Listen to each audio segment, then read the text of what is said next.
Well, hello there, Taurus. How are you? It is so good to see you again. I'm Mary Sue, and I'm so grateful that you're here. So today we're doing your mid-March reading. This is good from now until mid-April. We'll take a look at the overall energy with the oracle cards and then move to the tarot for more details about any obstacles on your path or areas of resistance, and of course, advice from the spirit.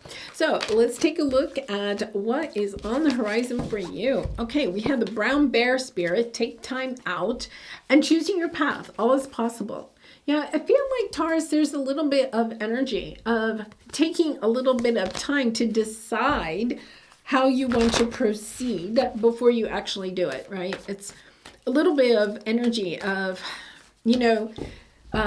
we're in Aries season. It started today, and in a month, we'll be starting your season, the Taurus season. So it's a little bit of closing out this last astrological year for you, or your solar year, I should say, right? So it's closing it out. This is the last month of your solar year, and closing it out as far as kind of like taking stock of how much you have progressed already, and maybe kind of like setting yourself up for new beginnings a month from now.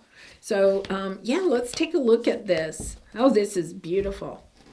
All right, you are definitely going on a new path, but I don't think you're starting it yet. There's a little bit of planning that you may need to do before you can allow yourself to step onto this. Yeah. World card, Moon. Wow, Page of Pentacles, Judgment, Sun, Six of Cups, Justice. Lots of major arcana. I think that this is perhaps has to do with some relationship that's in your life, and you are kind of like allowing yourself to get into the driver's seat and choose whether or not you want this person in your life or not. So we're getting into eclipse season. We also have a Mercury retrograde. This next month is full of energy of people and situations coming back from the past. Okay, so I think that this is the energy of somebody coming back from the past. It could be an ex, it could be a job that you had previously, some situation or relationship from the past that is coming back around, and it's kind of like getting yourself in the energy of deciding, of not making any quick choices, but really deciding, looking at the history with this person or this situation and asking yourself, do you want to repeat it, or are you ready to close it out and go in a new direction? Now, going forward, if you go in a new direction, of course, you don't know where that's going to lead. So it's kind of like the fear of that could be coming up. It's also a little bit of the energy of, can I fix this past situation? But it's not allowing yourself to go there. It's kind of like allowing yourself to just be, take time out. What is it that you want for yourself, with or without this person or situation? It's kind of like, well, what do you want for yourself? And then asking yourself, does this person or situation, is it in alignment with where it is that I want to go? That would be the best way to move forward. It's not kind of like, some of you may want to kind of like envision what life might be with this person and what life may be without this person or situation, whatever it is. But it's kind of like really allowing yourself to ask yourself, what is it you want to experience? And I think for a lot of you, it's kind of like, I want to experience new things, right? It's kind of like, I want to expand up my horizons, and repeating something from the past only keeps you in that past energy. Okay, so let's take a look at your present energy. Yeah, having the courage to break down things that aren't working for you, that aren't on this path moving forward, right? It's kind of causing you a little bit of anxiety. The conflict that may occur. I feel like for some of you, you may be wanting to leave something, okay? So it may not necessarily be somebody coming back from the past, but it's kind of like you don't want another year Let's put it that way, because you're getting ready for your birthday season, right? It's like, I don't want another year with this person or in this job or in this situation. I want something new for myself. But I also know that it could be a little bit ugly when you decide to leave a relationship or a situation. So it's a little bit of, okay, I'm choosing to go in this new way, but what do I need as I move forward?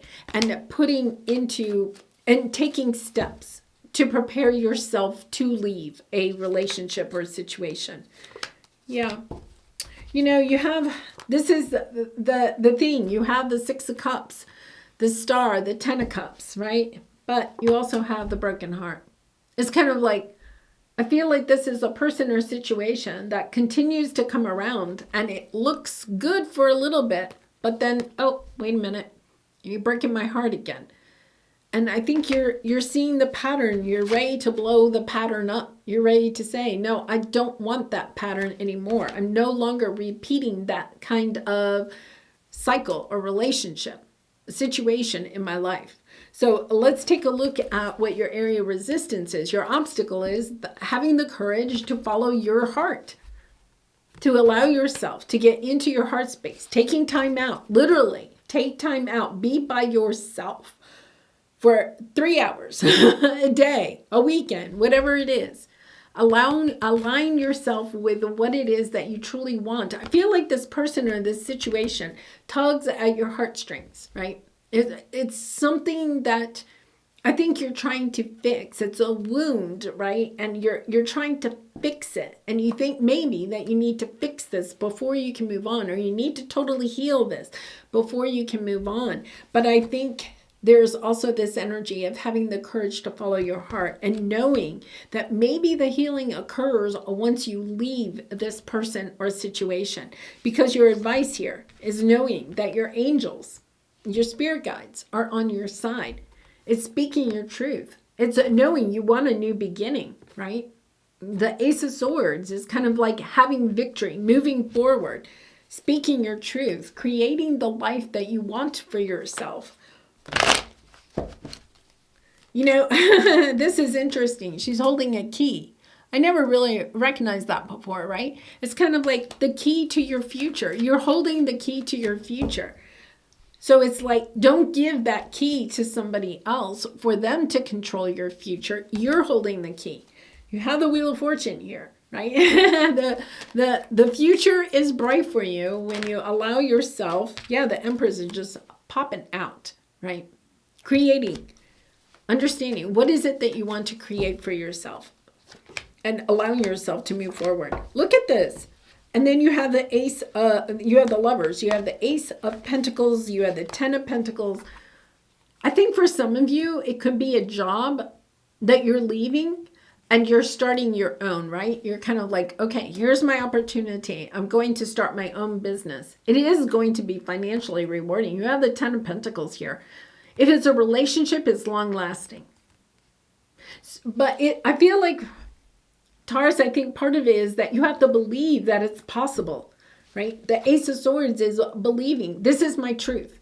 This isn't working for me. I need to go in a new direction. But it's speaking your truth. It's allowing yourself to see that it's time to choose a new path. A path that is in alignment with what you want for yourself. And not just kind of repeating a previous cycle. Yeah. This is kind of a hard energy. I feel an Aries is in your 12th house. So the 12th house is about letting go, completions, right?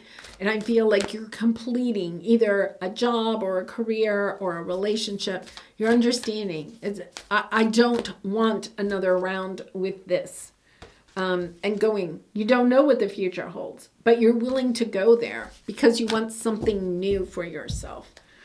All right, so let's pull a soul truth card for you. And Taurus, I do personal readings. So if you're interested, the link is in the description box below. I'd really be honored to do a reading for you. On whom am I placing blame right now? Yeah, so I have to admit, there's a little bit of energy here where the person that you're dealing with, whether it's a boss or a spouse or a family member or a friend, I feel like they're putting the blame on you. This is almost like the energy of recognizing, of blowing up that paradigm.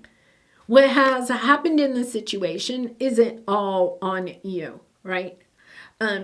Now, when there's two people or more people, in a situation, the truth is that everybody plays a part. You're recognizing the part that you played in the situation, but I feel like somebody else doesn't want to be held accountable for the part that they've played in the situation. But it's not about blaming anybody. I think you're done with that. I think you've kind of healed in your own heart. You've recognized that you've given all that you can to this situation. There's no blame anymore. You're just ready to move on. So let's see what this says. A person who blames others has not begun their lesson. A person who blames themselves has begun their lesson. And a person who blames no one has finished their lesson. And I think that's where you are. I think you're not blaming anybody. It's this energy of, I just want to move on. There's other things that I want to experience. But I feel like the conflict here is that somebody is going to try to blame you. You could even be dealing with somebody that's, even when you leave the situation, talks badly about you behind your back or to your family members, or, if it's a divorce made to your children. But I think that what you're understanding is that in the end, the truth will be revealed, right? And that it's time for you to go after your happiness. It's time for you to experience what you really and truly want to experience, that you thought you might be able to experience in this situation or relationship. But it's no longer available in this situation. You're ready to move on. And you do have a bright future. So Taurus, keep the faith, keep the faith. All right, I'm going to leave it there. I love and really and truly appreciate you. Thank you so much for all of your support by liking, commenting, and subscribing. And I hope to see you again really soon. Bye for now.